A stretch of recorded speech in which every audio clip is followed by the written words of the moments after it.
प्यारे बच्चों नमस्कार। मैं आशा करती हूँ आप सभी ने विगत पाठों का कार्य कर लिया होगा।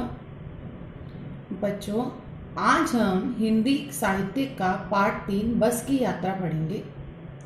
यह पाठ हिंदी के प्रसिद्ध व्यंग्यकार श्री हरिशंकर परिसाई जी ने लिखा है।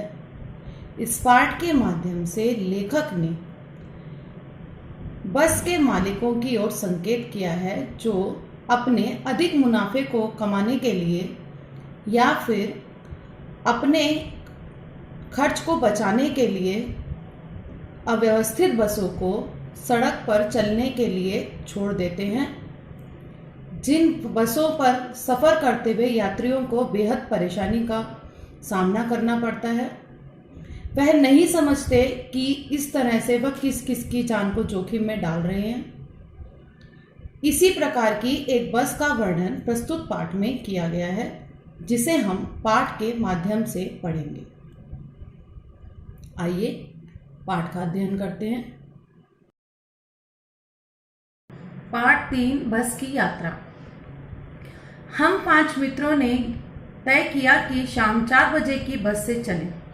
पन्ना से इसी कंपनी की बस सतना के लिए घंटे भर बाद मिलती है, जो जबलपुर की ट्रेन मिला देती है। सुबह घर पहुंच जाएंगे। हम में से 2 को सुबह काम पर हाजिर होना था, इसीलिए वापसी का यही रास्ता अपनाना जरूरी था। लोगों ने यह सलाह दी कि समझदार आदमी इस शाम वाली बस से सफर नहीं करते। क्या रास्ते में डाकू मिलते हैं? नहीं, बस डाकिन है। बस की जर्जर अवस्था को देखते हुए कुछ लोगों ने लेखक और उनके मित्रों को यह सलाह दी कि आप इस बस से सफर ना करें। तो इस पर लेखक के मित्रों का कहना था कि आप हमें जाने से मना क्यों कर रहे हैं? क्या रास्ते में डाकू मिलते हैं? बस को देखा तो श्रद्धा उमड़ पड़ी। जब लेखक ने बस को देखा तो श्रद्धा उमड़ पड़ने का अर्थात कहने का भाव यहाँ पर यह है कि बस की जो हालत थी उसको देखकर लेखक के मन में श्रद्धा का भाव आया। क्यों? खूब वयोवृद्ध थी। जिस प्रकार वृद्धों को देखकर हमारे मन में एक अलग ही आदर उत्पन्न होता है, वैसा ही आदर उस समय लेखक के मन में बस को देखकर भी हुआ। सदियों के अनुभव के निशान लिए हुए थे। बच्चों, जैसे बूढ़े लोगों के चेहरे पर झुर्रियां उनके बुढ़ापे की निशानी होती है, उससे समझ में आता है कि उन्होंने कितना अनुभव लिया है अपने जीवन का। उसी प्रकार यह जो बस है, ये इतनी टूटी फूटी अवस्था में थी कि उसे देखकर लग रहा था कि वह बहुत ही पुरानी है। लोग इसलिए इसे सफर नहीं करना चाहते कि वृद्धावस्था में इसे कष्ट होगा। आपने देखा होगा, हम अपने परिवार के वृद्ध व्यक्तियों को ज्यादा कष्ट नहीं देते हैं। ठीक उसी प्रकार लेखक के मन में भी आया कि इसे कष्ट ना दें। उस पर सवार कैसे हुआ जा सकता है? बस कंपनी के एक हिस्सेदार भी उसी बस से जा रहे थे। हमने उनसे पूछा, यह बस चलती भी है? वह बोले, चलती क्यों नहीं, अभी चलेगी। हमने कहा, वही तो हम देखना चाहते हैं। अपने आप चलती है? यह हाँ जी सर, और कैसे चलेगी? गजब हो गया, ऐसी बस अपने आप चलती है। हम आगा पीछा करने लगे। डॉक्टर मित्र ने कहा, डरो मत, चलो, बस अनुभवी है, नई नवेली बसों से ज्यादा विश्वसनीय है, हमें बेटों की तरह प्यार से गोद में लेकर चलेगी। बच्चों, बस की हालत को देखकर कोई भी यह सोचता कि बस चलेगी या नहीं, लेकिन जैसे ही वो लोग बस में बैठे बस चलने लगी। सभी आश्चर्यचकित हो गए, इतनी खराब बस चल भी सकती है। तभी लेखक के एक परम मित्र ने कहा कि यह तो हमें एक माँ की तरह दुलार भी देगी। हम बैठ गए। जो छोड़ने आए थे वह इस तरह देख रहे थे जैसे अंतिम विदा दे रहे हैं, क्योंकि बस की हालत ही इतनी खराब थी। उनकी आंखें कह रही थी, आना जाना तो लगा रहता है, आएगा सो जाएगा, राजा रंग फकीर। कहते हैं इस दुनिया में जो आएगा वो जाएगा भी।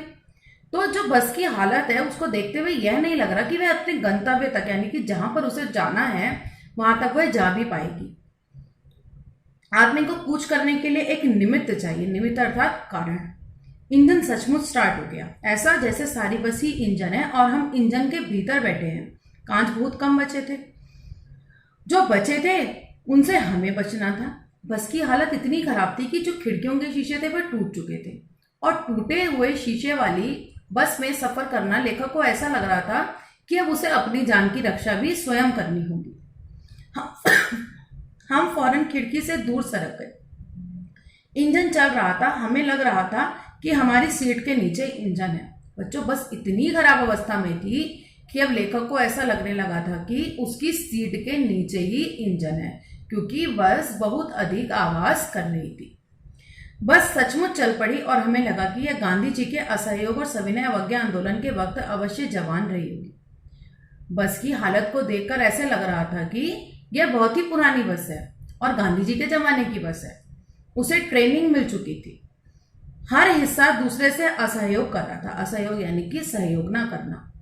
पूरी बस सविनय अवज्ञा आंदोलन के दौर से गुजर रही थी। बच्चों, सविनय अवज्ञा आंदोलन के बारे में मैं आपको पाठ के अंत में बताऊंगी। सीट का बॉडी से असहयोग चल रहा था। कभी लगता सीट बॉडी को छोड़कर आगे निकल गई है, कभी लगता कि सीट को छोड़कर बॉडी आगे भागी जा रही है। 8-10 मील चलने पर सारे भेदभाव मिट गए। यह समझ में नहीं आता था कि सीट पर हम बैठे हैं या सीट हम पर बैठी है। एकाएक बस रुक गई। मालूम हुआ कि पेट्रोल की टैंकी में छेद हो गया है। ड्राइवर ने बाल्टी में पेट्रोल निकालकर उसे बगल में रखा और नली डालकर इंजन में खींचने लगा। अब मैं उम्मीद कर रहा था कि थोड़ी देर बाद बस कंपनी के हिस्सेदार इंजन को निकालकर गोद में रख लेंगे और उसे नली से पेट्रोल पिलाएंगे, जैसे माँ बच्चे के मुंह में दूध पिलाती है और दूध की शीशी लगाती है। बस की हालत इतनी अधिक खराब थी कि अब उसकी पेट्रोल की टंकी में भी छेद हो गया था।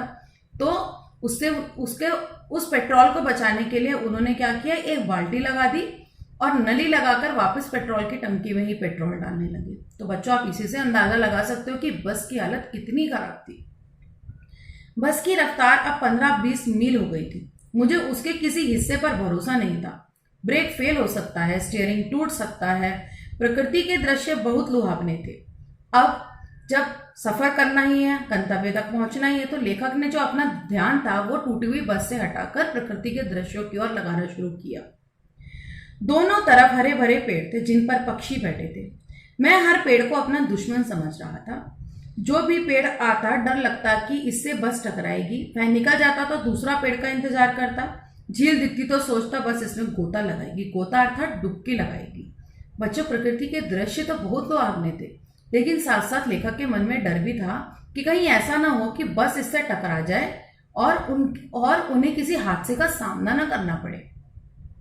एकाएक फिर बस रुकी। ड्राइवर ने तरह तरह की तरकीबें की, पर वह नहीं चली। सविनय अवज्ञा आंदोलन शुरू हो गया था। कंपनी के हिस्सेदार कह रहे थे, बस तो फर्स्ट क्लास है जी, यह तो इत्तेफाक की बात है। इत्तेफाक की बात है अर्थात यह तो ऐसा हो गया कि बस खराब हो गई। उनका कहना यह था कि बस में ऐसी कोई भी समस्या नहीं है जैसा आप लोग कह रहे हैं। क्षीण चांदनी में वृक्षों की छाया के नीचे वह बस बड़ी दयनीय लग रही थी। लगता था जैसे कोई वृद्धा थक कर बैठ गई हो। जिस प्रकार कोई वृद्धा स्त्री काम करने के बाद थक कर बैठ जाती है, उसी प्रकार चांद की चांदनी में भी वह बस ऐसी ही प्रतीत हो रही थी, क्योंकि वह बस रुक गई थी, चल नहीं रही थी। हमें ग्लानि हो रही थी। ग्लानि अर्थात गलती महसूस हो रही थी। बेचारी पर लदकर हम चले आ रहे हैं। अगर इसका प्राणांत तो हो गया तो इस बियाबान में हमें इसकी अंत्येष्टि करनी पड़ेगी। अब लेखक को लग रहा है कि अगर यह बस यहीं पर खराब हो गई और इसका प्राणांत तो हो गया तो हमें बियाबान अर्थात इस जंगल, इस सूने स्थान पर ही इसका अंतिमकरण करना पड़ेगा। हिस्सेदार साहब ने इंजन खोला और कुछ सुधारा। बस आगे चली। उसकी चाल और कम हो गई थी। धीरे धीरे वृद्धा की आंखों की ज्योति जाने लगी। वृद्धा अर्थात बूढ़ी स्त्री। बूढ़ी स्त्री किसे कहा गया है? बस को। अंधेरे के समय में उसकी रोशनी अब कम होने लगी थी। चांदनी में रास्ता टटोलकर वह रेंग रही थी। रेंग रही थी अर्थात जैसे कि आपने देखा होगा कि कुछ जैसे कि छिपकली है वो रेंगती है, तो इस प्रकार वह बस जो थी वह रेंग रही थी अर्थात धीरे धीरे चल रही थी। आगे या पीछे से कोई गाड़ी दिखती और आती तो वह एकदम किनारे खड़ी हो जाती और कहती, निकल जाओ बेटी, अपनी तो अब उम्र ही नहीं है। कहने का भाव है, आपने देखा होगा जब हम सड़क पर गाड़ी से कहीं जा रहे होते हैं तो कुछ लोग अपनी गाड़ी को धीमे कर लेते हैं, वो हमें स्थान देते हैं निकल कर जाने के लिए, और कुछ लोग हैं जो अपनी स्पीड को और बढ़ा लेते हैं, वो दिखाना चाहते हैं कि उनसे अधिक रफ्तार में कोई चल नहीं सकता। तो यह बस किस प्रकार की है, जो हमें यह दिखा रही है कि उसके अंदर अब बिल्कुल भी शक्ति नहीं बची है। एक पुलिया के ऊपर पहुंचे ही थे कि एक टायर फिस करके बैठ गया। पुलिया अर्थात सड़क के बीच में थोड़ा ऊंचा सा स्थान। वहां पर क्या हुआ, एक बस का एक जो टायर था वह फिस हो गया। अगर स्पीड में होती तो उछलकर नाले में गिर जाती। मैंने उस कंपनी के हिस्सेदार की तरफ पहली बार श्रद्धा भाव से देखा। यहाँ पर श्रद्धा भाव से देखने का मतलब लेखक जो कहना चाह रहा है वह ये नहीं है कि लेखक उसको बहुत प्रेम से देख रहा है, अर्थात लेखक को बहुत गुस्सा आया कि जो बार बार ये कह रहा है कि ये तो इत्तेफाक है बस खराब हो गई, और जो बस है वह बार बार खराब हो रही है, और हिस्सेदार अपनी गलती मान ही नहीं रहा है कि इस दशा में भी उसने यह बस यात्रियों के चलने के लिए छोड़ दी। फिर भी जान हथेली पर लेकर इसी बस से सफर कर रहे हैं।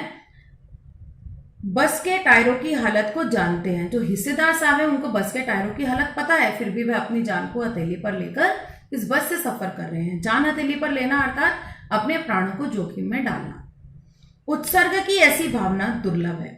सोचा इस आदमी के साहस और बलिदान की भावना का सही उपयोग नहीं हो रहा है, इसे तो किसी क्रांतिकारी आंदोलन का नेता होना चाहिए। आपने देखा होगा बच्चों, जैसे पहले के जो नेता थे जो क्रांति किया करते थे वह अपने प्राणों को जोखिम में डाला करते थे, उन्हें अपने प्राणों की कोई परवाह नहीं होती थी।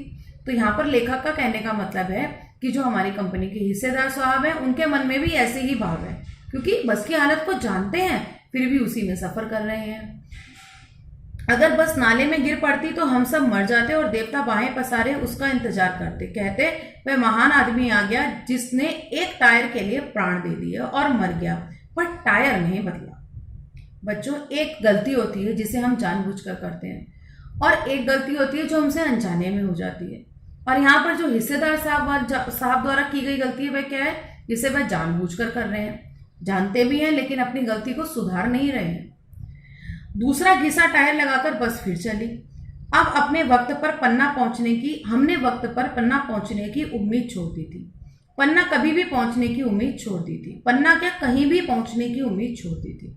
लगता था जिंदगी इसी बस में गुजारनी है और इससे सीधे उस लोक को प्रयाण कर जाना है।